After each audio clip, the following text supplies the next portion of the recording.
Welcome Rafale, यानी Rafale का गृह प्रवेश आज भारत में होने जा रहा है और इसी बड़ी खबर से सुबह 7 बजे के बुलेटिन की हम शुरुआत करेंगे।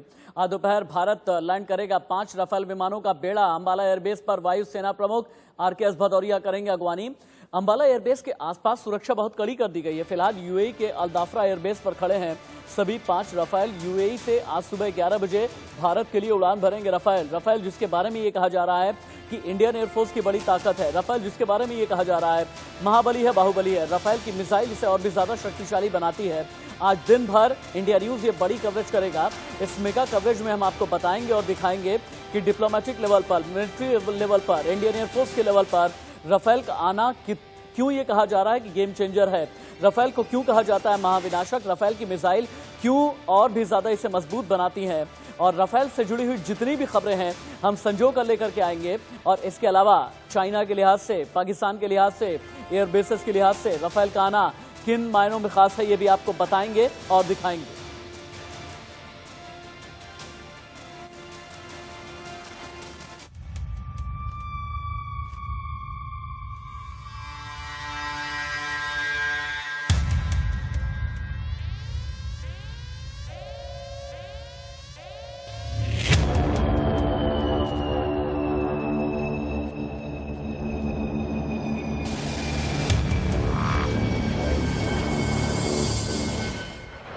राफेल की मिसाइल विध्वंसकारी, J-20 और F-16 पर बहुत भारी।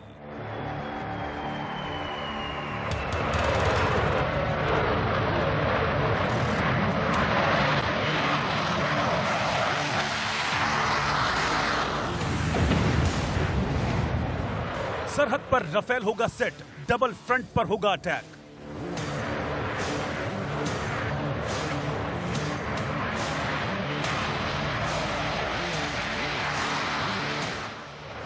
राफेल है रफ्तार का राजा, बजा देगा J-20 और F-16 का बाजा।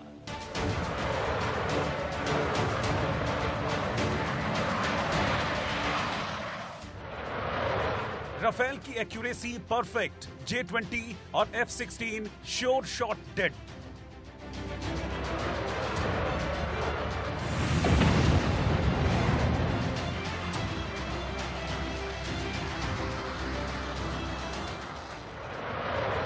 रेट ऑफ क्लाइंब में अव्वल, J-20 और F-16 को ट्रबल।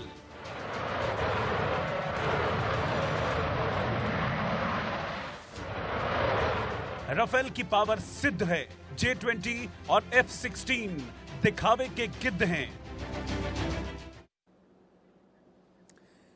इंडिया न्यूज ने की है राफेल को लेकर के बड़ी तैयारी। इस बड़ी तैयारी में हम आपको लेकर के चलेंगे अंबाला एयरबेस और जितनी भी जानकारियां जो कॉन्फिडेंशियल नहीं हैं ये सब कुछ ग्राउंड जीरो से रिपोर्ट में हम आपको बताएंगे और दिखाएंगे। इसके अलावा कहा यह जा रहा है कि जो अगली खेप आएगी, अगली जो स्क्वाड्रन आएगी वो पश्चिम बंगाल के हाशिमारा एयरबेस पर तैनात की जाएगी। तो वहां का अपडेट क्या है ये भी हम आपको बताएंगे और दिखाएंगे।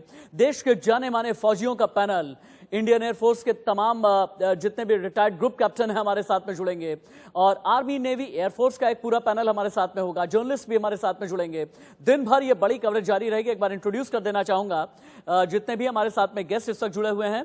आप स्क्रीन पर देख सकते हैं मेजर जनरल JKS परिहार हमारे साथ में हैं, आप डिफेंस एक्सपर्ट हैं। Group captain retired doctor VN Jha, आप भी डिफेंस एक्सपर्ट हैं। कमांडर डॉक्टर भूषण दीवान और मेजर डॉक्टर TC राव मेरे साथ में इस वक्त पैनलिस्ट के तौर पर जुड़े हैं। Sir good morning. सुबह सुबह आप सभी लोगों को फौजियों वाली सलामी और उम्मीद यह है कि राफेल आ जा रहा है और आप सभी का सीना 56 इंच से कहीं ज्यादा चौड़ा हो गया होगा। मैं शुरुआत करूंगा मेजर जनरल JKS परिहार आपके साथ। क्या यह माना जाए कि राफेल का आना इंडियन एयरफोर्स के लिए गेम चेंजर है? अगर है तो किन मायनों में? देखिए, ये इंडियन एयरफोर्स के लिए ही नहीं, पूरे भारत की तीनों सेनाओं के लिए और पूरे भारत के लिए गेम चेंजर है।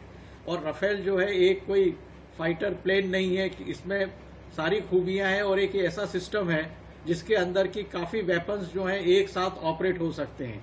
तो ये मैं कहूंगा कि एक तरह से पूरे ये हथियारों का जखीरा जो है वो पूरा एक साथ चलता है। इसके अंदर जो मिसाइल्स है, तीनों तरह की मिसाइल्स इसमें लगी हो सकती हैं, जो एयर टू एयर भी अटैक करेंगी, एयर टू ग्राउंड भी अटैक होती हैं और शिप पे भी इसका जो है इसका इन्वॉल्वमेंट हो सकता है। इसके अंदर ऐसी गन लगी हुई है जो 360 डिग्री में वो वार कर सकती है। इनका जो हेलमेट सिस्टम है वो भी एक बेहतरीन होता है। इनके जो रडार सिस्टम्स है वो भी बेहतरीन है और कुछ ऐसे फीचर्स होते हैं जो कि आम पब्लिक डोमेन में नहीं दिए जाते हैं।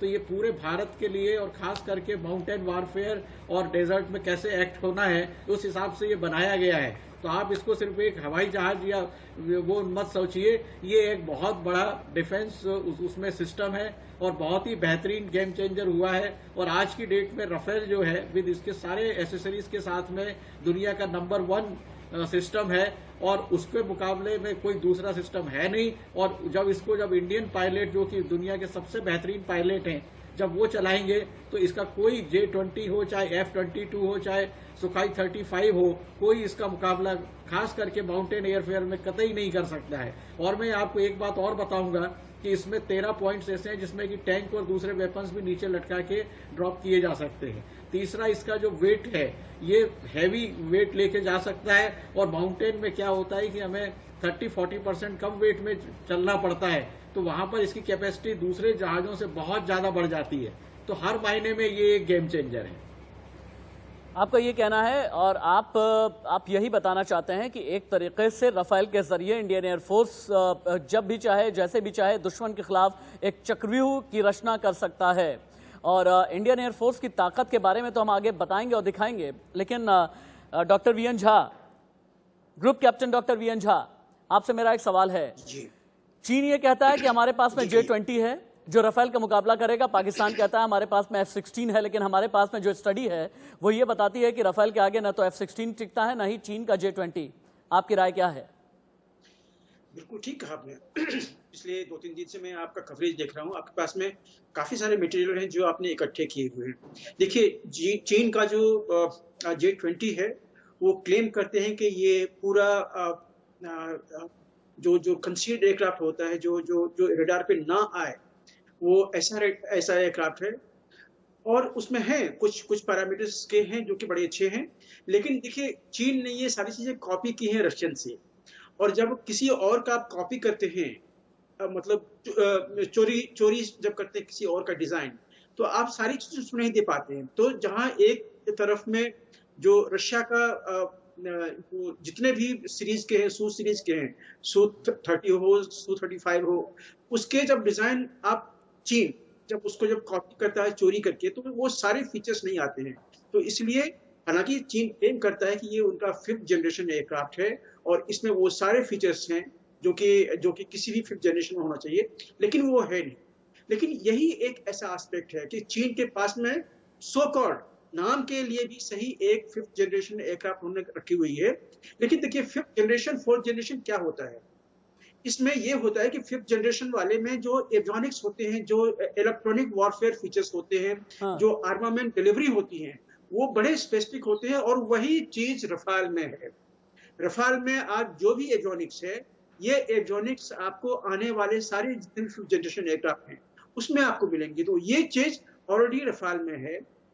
तो अंबाला में इसका तैनात किया जाना और हाशिमारा में तैनात किया जाना इमीडिएटली, आप LAC के बिल्कुल पास हैं, आपके बॉर्डर के दूसरे साइड में चाइना है, और चाइना कहता है कि हाँ। ये तो 2 चीजें आपने बोली हैं, group captain doctor VN Jha, 2 चीजें आपने ये बोली हैं। कंपैरेटिव स्टडी को लेकर के आपने ये कहा कि राफेल के आगे कहीं पर भी F-16 या फिर चीन का J-20 टिकता नहीं है, और हाशिमारा और अंबाला एयरबेस के बारे में आगे आपसे बात करेंगे। लेकिन फिलहाल के लिए मुझे बताएं कि फर्ज कीजिए कि अगर 11 बजे अल्डाफ्रा एयरबेस से टेक ऑफ करता है, अल्डाफ्रा एयरबेस से चलता है, तो फिर कहा यह जा रहा है कि 1 से 1.5 बजे के बीच में ये 5 राफेल का स्क्वाड्रन जो है अंबाला एयरबेस पर पहुंच जाएगा। तो ये वाला जो सफर है अल्डाफ्रा से लेकर के अंबाला एयरबेस तक का सफर, इसके बारे में थोड़ा बताएं। एयर कॉरिडोर किस तरीके का होगा, और ये जो लगभग 1.5-2 घंटे का सफर है, ये राफेल का किस तरीके का होने जा रहा है? जी, मैं आपको ये बताना चाहूंगा, और मुझे इसमें बड़ी खुशी होगी क्योंकि ये एयरक्राफ्ट मेरे स्क्वाड्रन का है, हमारे स्क्वाड्रन का है। मैं 17 स्क्वाड्रन में रह चुका हूँ, और हम लोगों का एम्ब्लेम जो है वो ये देख रहे हैं, ये गोल्डन एरो है, ये एम्ब्लेम है हमारे स्क्वाड्रन का। डॉक्टर वीएन झा जो दिखा रहा है ना, टाई पर जो लोगो दिखा रहा है डॉक्टर वीएन झा, उनको पूरी स्क्रीन पर उतारा जाए।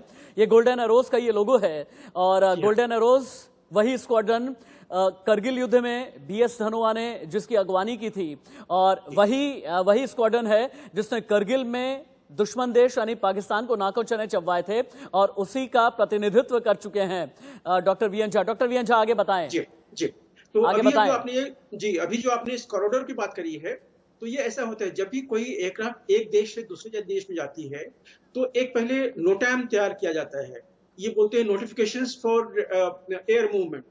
तो नोटैम जो होता है वो इंटरनेशनल स्टैंडर्ड पे होती है, इंटरनेशनल लेवल पे होती है, और जितने भी कंट्रीज बीच में आते हैं उन कंट्रीज को उसको अडेयर करना पड़ता है। मतलब ये बाइंडिंग होती है सारे कंट्री पे कि जब भी ये नोटैम वाली एयरक्राफ्ट एक जगह से एक कंट्री से दूसरे कंट्री में जाए तो इसको कोई भी रोक नहीं सकता है और इस पे किसी भी तरह का थ्रेट नहीं हो सकता है। ये इंटरनेशनल एयर स्पेस में जाती है। तो इस नोटैम के साथ में जब आज सुबह में ये एयरक्राफ्ट वहां से टेक ऑफ करेगी यहाँ से, तो ये आएगी पहले मेरे ख्याल से गुजरात के कोस्ट के आसपास में कहीं आएगी। इनका पहले से फ्लाइट प्लान बना होता है, इनकी फ्यूल कितनी है, यू नो जब आप ये एयरक्राफ्ट अभी देख रहे हैं इसमें जितनी भी सारी वेपनरी हम लोग बात कर रहे हैं, उसके अलावे इसमें एक डिटैचेबल टैंक होता है जिसमें कि फ्यूल भरा जाता है, जिसको हम लोग टीटी बोलते हैं, ड्रॉप टैंक। तो ये ड्रॉप टैंक के साथ में फ्यूल वो लेके चलते हैं और फिर वो पूरा कैलकुलेट करते हैं कि इनके पास कितना फ्यूल है और कहां तक जाना है। ठीक है, group captain doctor V N Jha, group captain doctor V N Jha, आप अपनी बात पूरी करेंगे और बाकी भी जो जितने मेहमान हैं मैं उनके पास में जाऊंगा, लेकिन हमारी स्क्रीन की तैयारी क्या है एक बार ये देख लें। नीचे एक काउंटडाउन चल रहा है जो आपको ये बता रहा है कि राफेल के भारत पहुंचने में अभी भी कितने घंटे, कितने मिनट और कितने सेकंड बाकी हैं। यानी अंबाला एयरबेस से भी लाइव रिपोर्ट हम आपको दिखाएंगे। मेरे सहयोगी विपिन परमार मेरे साथ में जुड़ने वाले हैं। लेकिन चीन से तनातनी के बीच राफेल की एंट्री हो रही है। फ्रांस का ये लड़ाकू विमान चंद घंटों में भारत पहुंचने वाला है, जिसकी तैयारी लगभग पूरी कर ली गई है। इस खबर के साथ ही चीन अभी से बैकफुट पर है, क्योंकि राफेल का दमखम ऐसा है कि उसके आगे चीन के लड़ाकू विमान का टिक पाना नामुमकिन है। उसकी वजह यह है राफेल की गिनती दुनिया के सबसे खतरनाक फाइटर जेट्स में होती है। आपको बताते हैं कि राफेल में क्या क्या खूबियां हैं।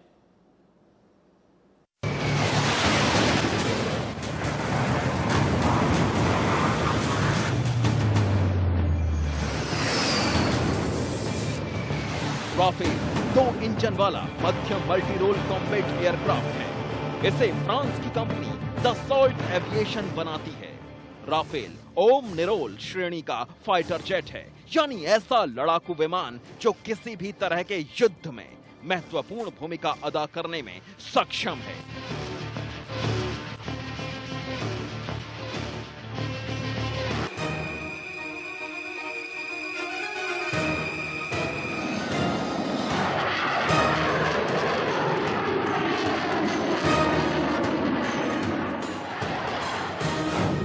राफेल पी, इसमें 2 पायलट होते हैं। इसमें नेविगेटर लगा हुआ है। राफेल सी ये सिंगल पायलट वाला है। राफेल एम ये एयरक्राफ्ट कैरियर से टेक ऑफ और लैंडिंग कर सकता है।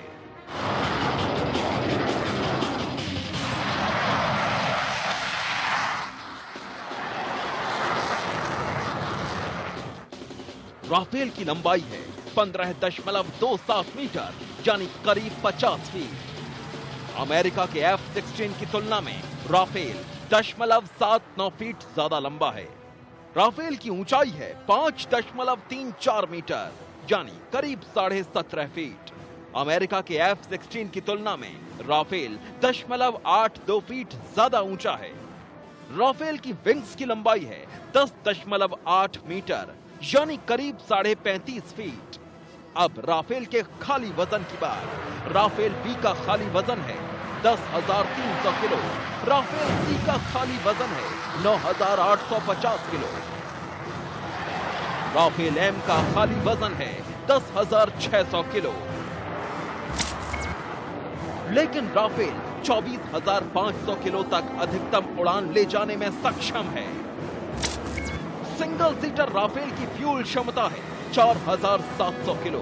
डबल सीटर राफेल की फ्यूल क्षमता है 4,400 किलो। राफेल में M882 के 2 इंजन लगे हैं। अधिकतम स्पीड 1,912 किलोमीटर प्रति घंटा और मारक क्षमता 3,700 किलोमीटर तक, यानी करीब 10 टन वजन वाला राफेल अपने वजन से 2.5 गुना ज्यादा पेलोड के साथ उड़ान भर सकता है। राफेल बेहद कम ऊंचाई पर और बहुत ऊपर परफेक्शन के साथ उड़ान भर सकता है। हवा से हवा में मिसाइल दाग सकता है, हवा से जमीन पर मार कर सकता है, परमाणु हथियार लॉन्च कर सकता है। इतना ही नहीं, इस विमान में ऑक्सीजन जनरेशन सिस्टम लगा है और लिक्विड ऑक्सीजन भरने की इसमें जरूरत नहीं पड़ती।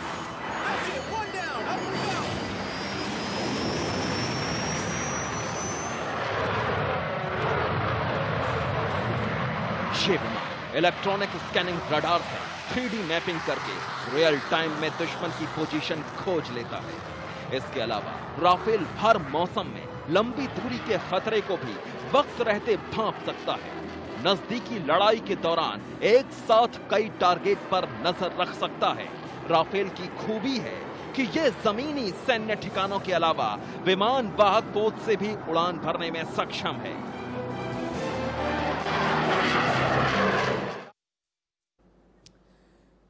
हिंदुस्तान आज की तारीख में हालांकि बहुत ज्यादा ये जानना नहीं चाहेगा अब, क्योंकि इतनी ज्यादा स्टडीज हमने दिखा दी हैं कि राफेल आखिरकार क्यों, लेकिन फिर भी ये जानना बेहद जरूरी है कि पाकिस्तान और चीन के खिलाफ राफेल क्यों जरूरी है।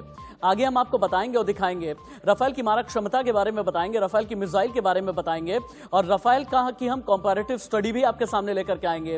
ये भी बताएंगे कि राफेल का M88 इंजन क्यों इसे और भी ज्यादा मजबूत बना देता है, इंडियन एयरफोर्स की ताकत कितनी ज्यादा बढ़ने जा रही है, Ambala airbase, Hasimara airbase, defence expert का पैनल, ये सब कुछ लेकर के मैं लौटूंगा एक ब्रेक के बाद।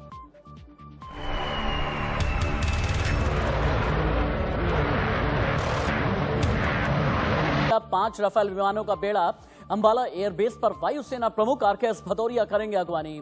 अंबाला एयरबेस के आसपास सुरक्षा बेहद कड़ी की गई है। फिलहाल UAE के अल-दाफरा एयरबेस पर खड़े हैं सभी 5 राफेल।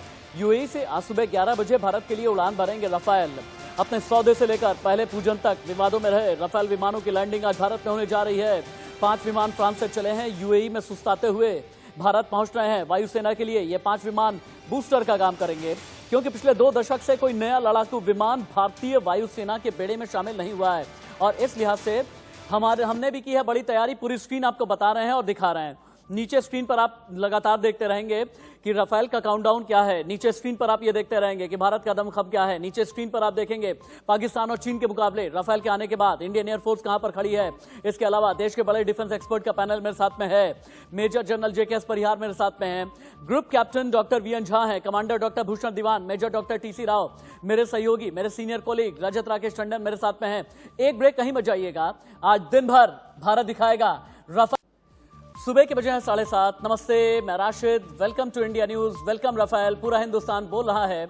लगभग 5.5 घंटे का ये काउंटडाउन है और काउंटडाउन में अंबाला एयरबेस आपको लेकर के चलेंगे और स्क्रीन की तैयारी क्या है हम आपको दिखाते हैं, क्योंकि इंडिया न्यूज ने राफेल को वेलकम करने के लिए की है बड़ी तैयारी।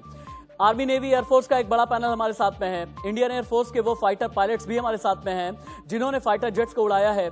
हमारे साथ में ऐसे ऐसे योद्धा हैं जिन्होंने 1971 की जंग भी लड़ी है।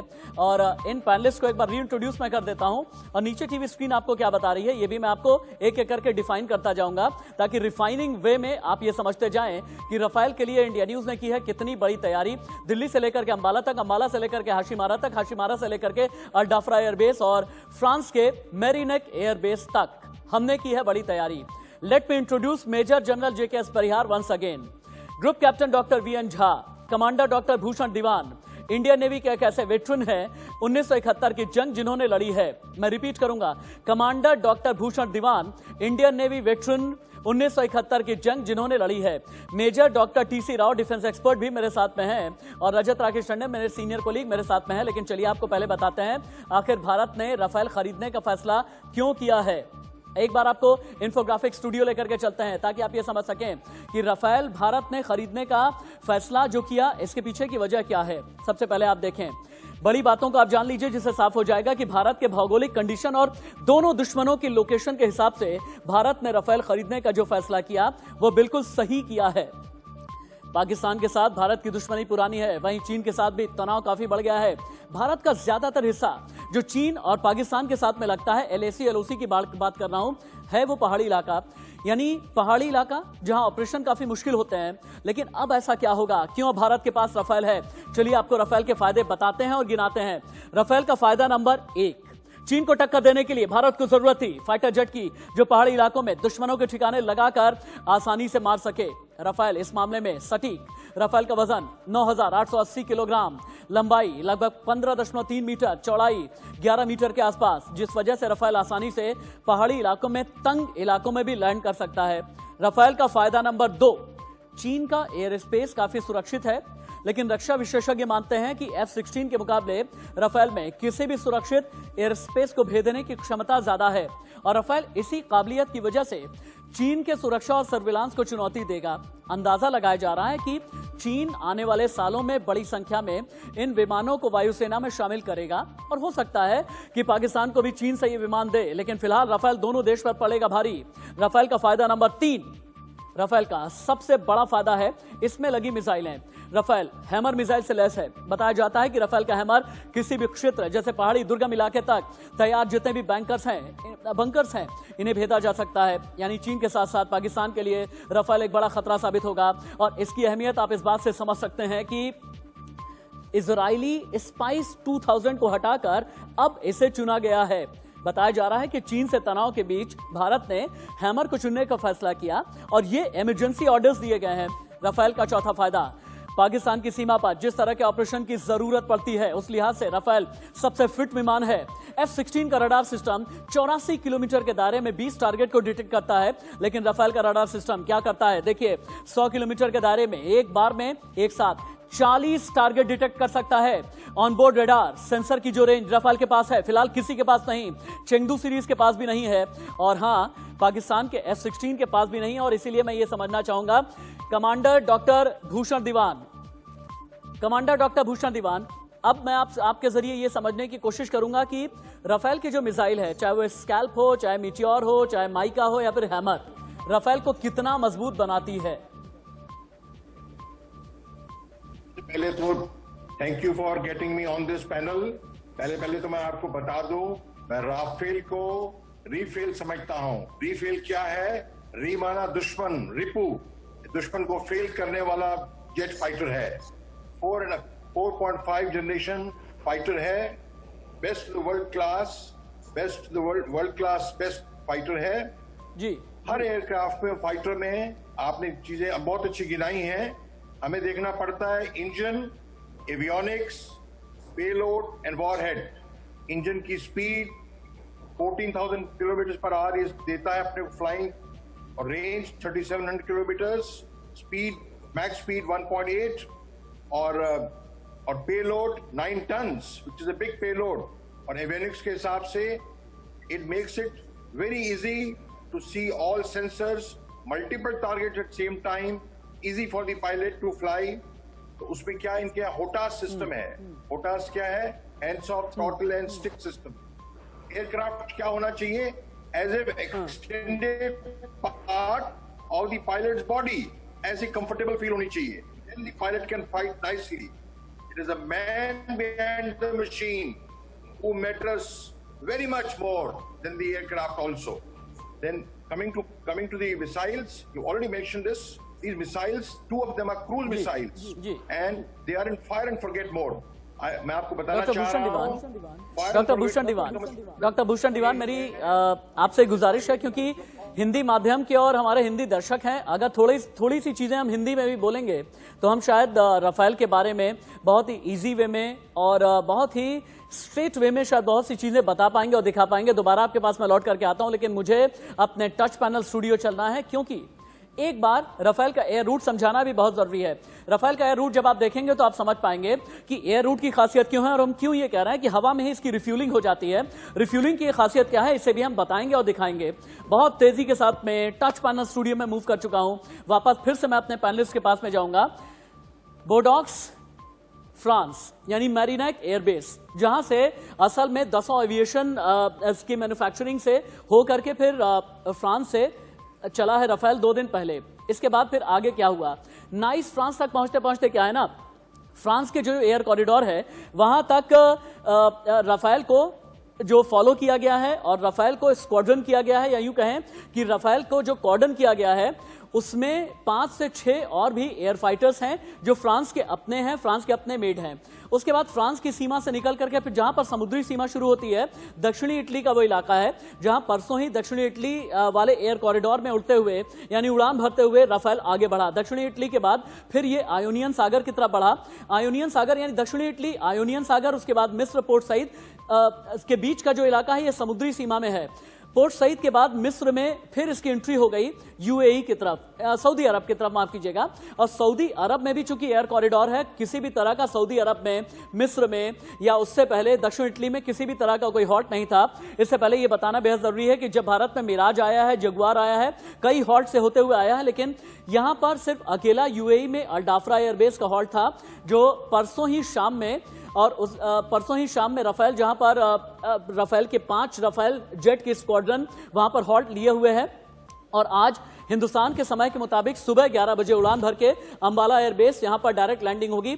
एक ग्राफिक और दिखाएं ताकि हम ये समझा सकें कि महाविनाशक क्यों कहा जाता है, और F-16 versus J-20 versus Rafale को भी दिखाना बहुत जरूरी है।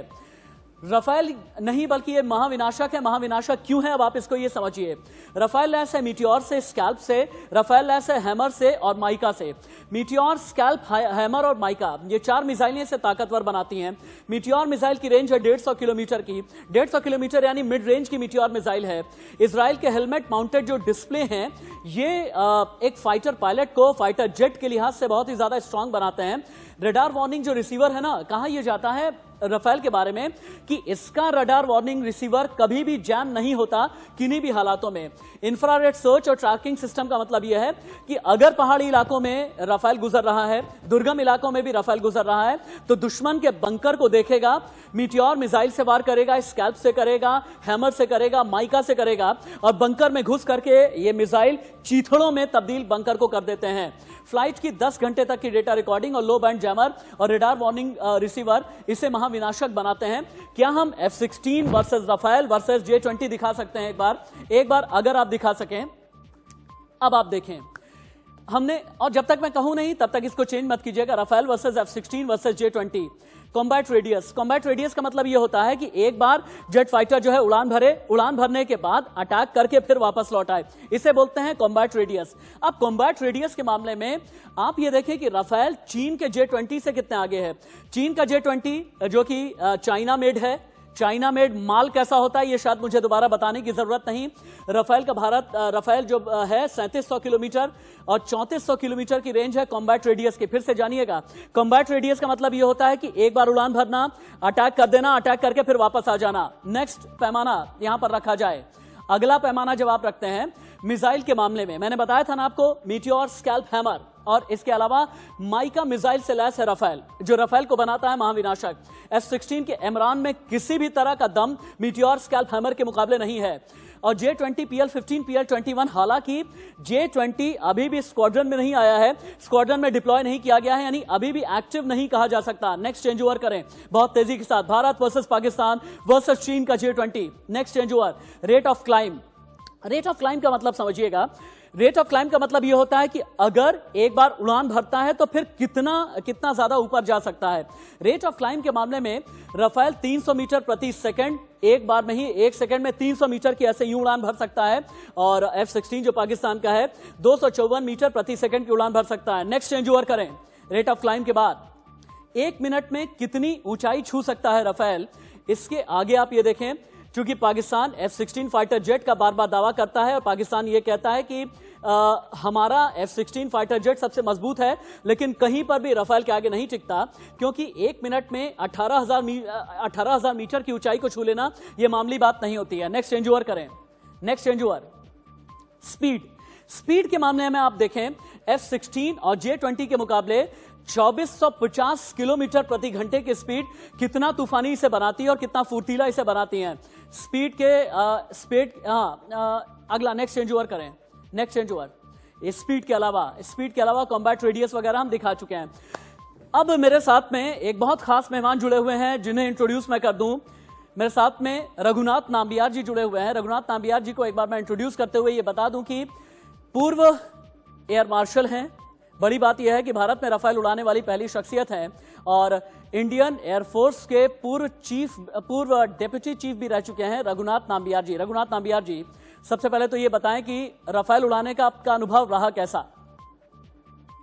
मैं ये कहना चाहूँगा, thank you for having me on your show Ashish. मैं ये कहना चाहूँगा कि जो राफेल जो है वो बहुत ही बेहतरीन एयरक्राफ्ट है। उसका कैपेबिलिटी जो है अब इस वक्त भारतीय वायुसेना में से सबसे बेहतरीन एयरक्राफ्ट राफेल ही होगा।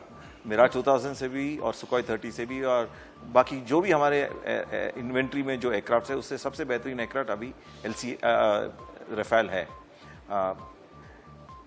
2 साल पहले जब मुझे एक अवसर मिला राफेल को उड़ाने को, वो भी फ्रांस में, मुझे एक ये मेरे लिए बहुत ही क्या बोलते लकी ब्रेक था, क्योंकि तब 2 साल पहले जब हम उधर फ्रांस गए थे, ये ऑफर था कि फ्लाई करें और मुझे बहुत ही दिलचस्पी था कि मैं राफेल को फ्रंट सीट से फ्लाई करूं और इसी कारण कुछ मुझे ज़रूरत पड़ी कि मुझे थोड़ा ट्रेनिंग भी लूं, उस एयरक्राफ्ट के सिस्टम्स को अंडरस्टैंड करूं और उसको पूरा ध्यान में रखते हुए फ्लाई करूं, क्योंकि कुछ स्विचेज जो हैं जहाज के, जो भी इंपॉर्टेंट स्विचेज हैं, कुछ इंपॉर्टेंट फ्रंट सीट में ही होते हैं और रियर सीट में नहीं होते हैं और इसी कारण थोड़ा क्या बोलते ट्रेनिंग और एक्सपीरियंस की ज़रूरत पड़ती है। मैं एक टेस्ट पायलट हूं और फेमिलराइजेशन में ज़्यादा टाइम नहीं लगा। 2-8 घंटे हम कॉकपिट में बैठे, सिमुलेटर था नहीं उधर उस जगह पे जहाँ हम फ्लाइंग कर रहे थे ईस्ट बेस में, तो 2 आधे घंटे में कॉकपिट में अंदर बैठ के सारे जो सिस्टम्स हैं उसका थोड़ा ब्रीफ रिव्यू कराया गया। मेरे साथ मेरे जो टेस्ट पायलट जो रियर सीट से फ्लाई कर रहे थे उनका नाम था फ्रैंकोइस और उसका शॉर्ट फॉर्म नेम था सेडेक, और सेडेक जी ने हमें सारे रघुनाथ नाम्बियार जी आपके पास लौट करके आते हैं। मेजर डॉक्टर टीसी राव से एक छोटा सवाल लेना चाहूंगा। Major doctor TC Rao, is Rafale going to change the game? या डेफिनेटली इसमें जो 2 हमारे जो लोकेशन चूज की हैं, that is Ambala air base और इसके बाद में जो नेक्स्ट जो लोट आएगा उसको डिप्लॉय करेंगे हसीना। वो पूरी दुनिया के लिए एक मैसेज है कि हमारी थ्रेट परसेप्शन सबसे पहले पाकिस्तान, देन रिसेंटली जो गालवान वैली में, उसके बाद में हम चाइना को भी पाकिस्तान से ज्यादा हम सीरियसली अभी ले रहे हैं, ताकि हम अपने एयरफोर्स को, नेवी को, आर्मी को इक्विप कर सके और उनके बराबर ला सके। अभी जो साउथ चाइना सी के अंदर जो डेवलपमेंट हुआ है, अमेरिकन और इंडियन नेवी ने एक्सरसाइजेस की हैं, वहां पे जितने कंट्रीज है, एक माहौल है वहां पे इंडिया का क्या कि हम बहुत जल्द, मेरे ख्याल से मिनिस्टर ऑफ डिफेंस वो भी कंसिडर कर रही होंगी, कमांडर बसीन साहब, जुलान साहब यहाँ पे बैठे, कि नेवी के लिए भी फ्रांस ने जब ये एयरक्राफ्ट बनाया था 2004 में, दोनों के लिए, एयरफोर्स के लिए, नेवी के लिए भी, एयरक्राफ्ट कैरियर से इसको लॉन्च बहुत बेहतर तरीके से किया जाता है, ताकि साउथ चाइना में हम दबाव बना सके चाइना के ऊपर। आज वहाँ के जितने भी हमारे फ्रेंडली कंट्री है, सारे हिंदुस्तान की तरफ देख रहे हैं वो लोग, जिसपे आप Laos, Cambodia, Vietnam, Malaysia, Indonesia, ये सभी कंट्री, ब्रूनी, जहाँ पे आइलैंड है छोटे छोटे स्पार्टली पार्सल, जहाँ पे सब लोग आज हिंदुस्तान की तरफ देख रहे हैं कि चाइना एक डिक्टेटर बन के साउथ चाइना सी में एक अपनी प्रेजेंस दिखाना चाह रहा है, अपना प्लेन वो जता रहा है। फिलीपींस भी कई बार इसके अगेंस्ट में इंटरनेशनल लेवल पे अपने मुद्दे को उठा चुका है। हम थ्रेट परसेप्शन के हिसाब से देखें, पाकिस्तान का हमने F-16, आपने देखा होगा विंग कमांडर अभिनंदन ने F-16 से ही हमारे जो इंडियन मिग था उससे मुकाबला किया। उनके वहां पे F-16 most of the aircraft grounded है, उनके पास में स्पेयर्स नहीं है, उनके पास में रिपेयर्स केवल नहीं है। चाइना का हम J-20 की बात करते हैं, वो ट्राइड एंड टेस्टेड नहीं है। जो हिंदुस्तान ने चूज किया है, जो डिसीजन 2012 में लिया था, आज वो सपना हमारा पूरा होने जा रहा है। उसको अगर हम देखें तो वो ट्राइड एंड टेस्टेड अफगानिस्तान के अंदर फ्रांस ने, तजाकिस्तान में डिप्लॉय किया था। ठीक है। डॉक्टर टीसी राव आपके पास भी लौट करके आएंगे और बाकी जितने भी हमारे साथ पैनलिस्ट हैं उनका भी रुख होगा, उनसे भी बातचीत होगी। इस वक्त हम एक छोटे से ब्रेक के लिए रुकते हैं, लेकिन उससे पहले हेडलाइंस। आज की बड़ी खबर पूरे भारत के लिए है यह है कि राफेल भारत आ रहा है। यूएई के अल डाफरा एयरबेस से टेक ऑफ 11 बजे का होगा और अंबाला एयरबेस पहुंचने का जो वक्त है 1 से 1.5 बजे का है। सीधे रुक कर लेते हैं अंबाला एयरबेस। मेरे सहयोगी विपिन परमार इस वक्त लाइव जुड़े हैं। विपिन, अंबाला एयरबेस पर राफेल के खैर मकदम की तैयारियां क्या हैं और अभी संबंधित रिपोर्ट आपके पास क्या है? देखिए बिल्कुल राशिद, कहीं ना कहीं बहुत बड़ा दिन अगर देश के परिप्रेक्ष्य में बात करें, अंबाला के परिप्रेक्ष्य में बात करें, क्योंकि राफेल की पहली खेप जो है वो आज अंबाला पहुंचेगी और जिस तरह से तकरीबन 1 से 1.5 बजे का समय जो है वो निर्धारित है अंबाला में, लेकिन आज बादल छाए हुए हैं। ऐसे में देखना यह होगा कि मौसम का मिजाज किस तरह से रहता है, लेकिन अंबाला पूरी तरह से तैयार है। अंबाला के जो स्थानीय निवासी हैं उनके द्वारा जो है, क्योंकि धारा 144 से इंपोज की गई है, 3 किलोमीटर के रेडियस में किसी के भी जाने की अनुमति नहीं है। खासतौर पर मीडिया पर प्रतिबंध किया गया है। ये जिस जगह पर हम मौजूद है वहां पर बैरिकेडिंग कर दी गई है कि अंदर का इलाका जो है, यानी कि एयरफोर्स स्टेशन का जो इलाका है, वहां तक कोई कैमरा या वीडियोग्राफी नहीं होगी। इसी के साथ साथ स्थानीय लोगों से भी ये गुजारिश की गई है कि छतों पर चढ़कर मोबाइल कैमरा से भी राफेल जब लैंड कर रहा होगा तो उसकी वीडियोग्राफी ना की जाए, और अगर कोई ऐसा करता है तो लीगल एक्शन जो है, एक्शन उसके खिलाफ जो है वो लिया जाएगा। ऐसी परिस्थितियों में अंबाला के स्थानीय जो निवासी है उनका जोश मकदम जो है वो बिल्कुल कम नहीं हुआ है। पूर्व सैनिक जो है उनके द्वारा ये तैयारी की गई है कि वो ढोल और मिठाई के साथ जो है वो राफेल का स्वागत जो है वो अंबाला के एयरफोर्स स्टेशन पर करेंगे, जो जिसमें पहली बार अंबाला में एयरफोर्स स्टेशन के पास, एयरबेस के पास अंबाला पुलिस ने एक मुनादी भी की है और मुनादी के विजुअल्स हमारे पास में है, वीडियो हमारे पास में है, ये भी हम आगे दिखाएंगे। अपनी एडिटोरियल टीम से मैं गुजारिश करूंगा कि मुनादी के वीडियो निकाल करके रखें। मुझे रुकना है एक छोटे से ब्रेक के लिए, आप कहीं मत जाइएगा। राफेल भारत आ रहा है, वेलकम टू इंडिया राफेल। ये पूरा हिंदुस्तान कर रहा है क्योंकि सरहद का एक ऐसा सिंघम है